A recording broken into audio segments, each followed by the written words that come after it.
Since Friend Request came out this week, I decided to go back and take a look at Unfriended, a movie that has a similar premise. I think it's a pretty cool concept that they have the whole movie being viewed through a girl's computer screen. It reminded me of a movie that came out a few years ago called The Den, except for with Unfriended, the whole movie appears on the computer screen, whereas in The Den, I think only about 70% of the movie is through the computer screen, and then like the last 20-25 minutes is more of a traditional found footage. It's funny because this movie is kind of like a full-length ad for Apple, iTunes, Skype, Google Chrome. Even at the top of her dock, you could see tabs open for Pinterest, Forever 21, MTV Teen Wolf, and Wikipedia. As I'm watching this, I'm thinking the main character must have a premium account with Skype because you can only have 2 people on at a time with the free account. I think it's the same thing with FaceTime because I usually FaceTime my sister, although in the past we've done Google Hangouts when it's all my sisters together because Google Hangouts lets you have up to like 10 people on their free account. You don't have to have a corporate account or a paid account. The only issue with Google Hangouts is it's really glitchy, and a lot of times people's screens freeze or it drops a person from the conversation. If they could just work out those glitches, I mean, Google Hangouts would be it. I don't know what their issue is. I like how while she's on this group chat, you see her looking up things on Google and you see her having these side conversations in Messenger. I also admire how fast her computer is, because if I was on a group chat and I had music playing and I had 8 tabs open and I was on Messenger and I was Googling things at the same time, my computer would freeze. And I'm using a MacBook Pro, so you would think it would be a lot more powerful, but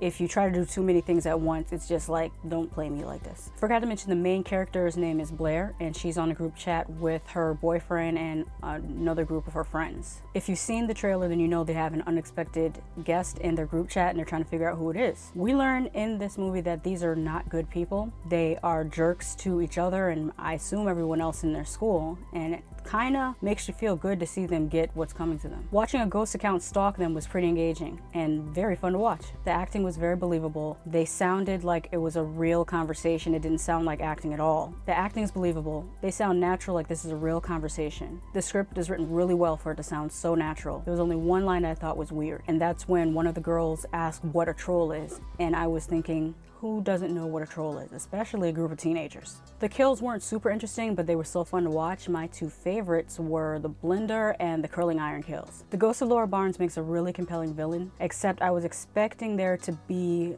something more extreme happening on the YouTube video that caused her to commit suicide. Spoiler alert, it's just a video of her passed out drunk and having pooped on herself. I didn't see that as something so extreme to kill yourself over. I mean, there's way more embarrassing things that could be posted online about a person. But then again, I've never been popular, so I don't know what that would feel like to fear losing your popularity. At least you got invited to a party to pass out at. I guess a social outcast can't really relate, especially if you go to school and people are talking shit about you or making fun of you or trying to put you down every day. I mean, to the fact that, for example, 7th grade, little boys walking past me in a hallway calling me ugly and literally barking at me. If that happens every day, there's not really much you can say to make me feel like, oh, my world is gonna end, because the world is ending every single day.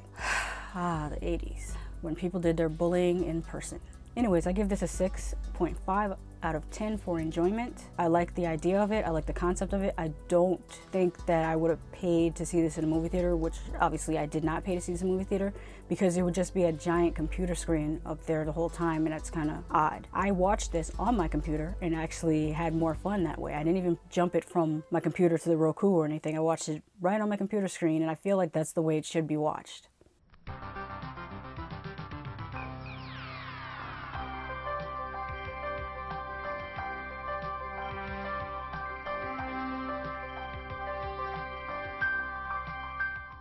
Let's talk about Friend Request. Its original title was actually Unfriend, and I see why they changed it, because they probably didn't want it to be confused for Unfriended. As I looked it up, I noticed that there were 2 taglines, and both of them are a little off.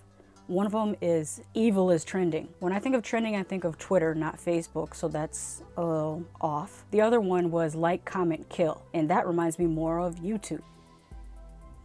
Anyways, this movie takes place in college, and it starts off with the professor announcing in class that a student named Marina Mills has committed suicide, and she did this live on webcam, and any student caught sharing it will be expelled. Then we meet the main character, Laura, and we learn about her through her Facebook posts we learn that her father is deceased and that she has a boyfriend. We flash back to before Marina died, and we find out that she was a bit of a social outcast, which is really hard to do in college. In high school, it's easy to do. In college, it's really hard to be a social outcast unless something is truly wrong with you, because even the offiest of offies find their group of offies in college. Even with all the morbid stuff that Marina posted on her Facebook, she would have been able to find other morbid people. I always say I found my B people in college. And what I mean by B people is, I don't know if you remember, there was a video by Blind Melon called No Rain, and it starts off with this little girl in a bee costume tap dancing on stage, and she gets booed. She runs off the stage crying, and then she proceeds to run around town kind of being outcast until she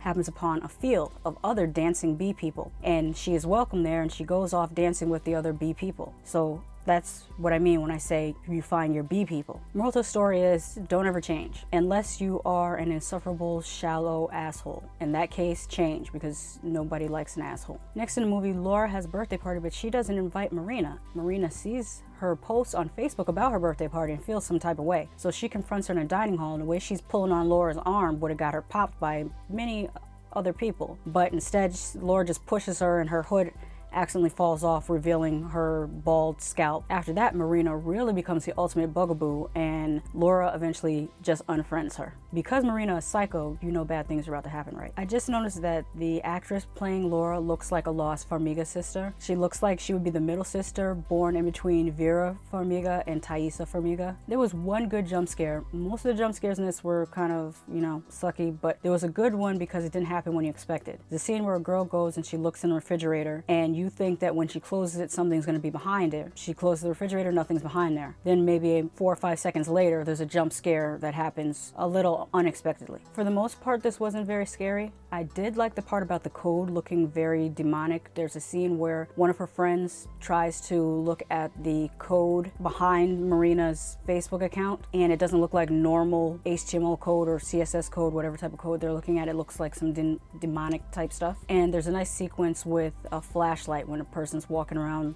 looking. I think they're in a hallway and they have the flashlight on their phone. Something about that always gets to me. At this point, I was thinking, why is Marina stalking everyone? Is it just because she didn't get invited to the birthday party? Because that seems pretty minor. And I was thinking, if that's the case, between Marina on here and Laura Barnes from Unfriended, these are some pretty baby wipe soft but hurt villains. I mean, I feel like there should be a deeper reason for why you want to stalk and kill people other than you didn't get invited to a party, or you got invited to a party and you embarrassed yourself. Do I have to remind you about how Marty from Slaughter High was burned, or how Jason Voorhees drowned because the camp counselors weren't looking after him? Those are reasons for revenge, not just I didn't get invited to a party. Another thing that kind of bugged me was seeing as Laura was unable to delete her Facebook account, why she kept on checking her Facebook on her laptop or on her phone. If you have some entity stalking you, why wouldn't you just uninstall the app altogether and then not even check it? If the app wouldn't uninstall, maybe even put it in airplane mode, something. And even on her laptop, I noticed, I believe she was using a Mac laptop. There's a do not disturb function on the Mac laptop. I used to use it when I was writing papers in graduate school. So anyways, Laura and her friend try to find out more about Marina, where she came from, why she's like this. And long story short, she basically discovered black magic by going on the deep web and pretty much turned herself into a Sadako Samara hybrid of sorts. A digital Sadako, or is it Sadako? Is it Sadako or Sadako? She did do something with Black Mirrors, and it reminded me of a sequence in Paranormal Activity, the Marked Ones, about Black Mirror. So I actually thought about Googling it to find out whether that was a real thing, and yes, it is. People use Black Mirrors for scrying, which is kind of a form of clairvoyance to tell the future, or also to be in contact with the spirit world, and that even extends to being in contact with demons. So that is a real thing that they took from folklore, from, I don't know what you would call it, the occult, maybe not the occult, metaphysical practices, maybe we'll call it that, metaphysical practices. There were some good effects in this. Not all the effects were great, but there were some good ones here and there. One that squigged me out the most was an effect to where the ghost of Marina had like these holes in her skull, and the bees were coming out of those holes, and I don't like holes, and then have the bees coming out of the holes. Ugh. There's a name for that when people are having aversion to group of holes. I forgot what it's called, but yeah, that's a thing. I mentioned the flashlight part earlier, but I'm gonna come back to it. There's a part where Laura is looking around a basement with a flashlight, and there's something about in horror movies when they have someone walking around the dark with a flashlight that always makes me feel uneasy and at the edge of my seat, kind of. In suspense, that's the right word for it, in suspense, when they're looking around with that flashlight. And at one point, she sees her friend standing up against a wall or facing the wall in the basement, and it straight reminded me of the Blair Witch Project. If I think back, I think the first movie I can think of that gave me that suspenseful feeling with the flashlight sequence was actually not with a flashlight. It was with the character of Clarice Starling when she had the night vision goggles in Silence of the Lambs looking around. I think that's as far back as I can remember that type of sequence having an effect on me. After the basement scene, the movie drags a little bit until the ending. It had an all right ending. It had an ending that kind of made you wonder whether Marina had been possessed the whole time. And it also made it seem like it was whatever affected Marina can be passed on to other people. I'm gonna give this one a 5.5 out of 10 for enjoyability, because although it wasn't a bad watch and I did like that it was an original story, I don't feel like it would hold up to repeated viewings. It's like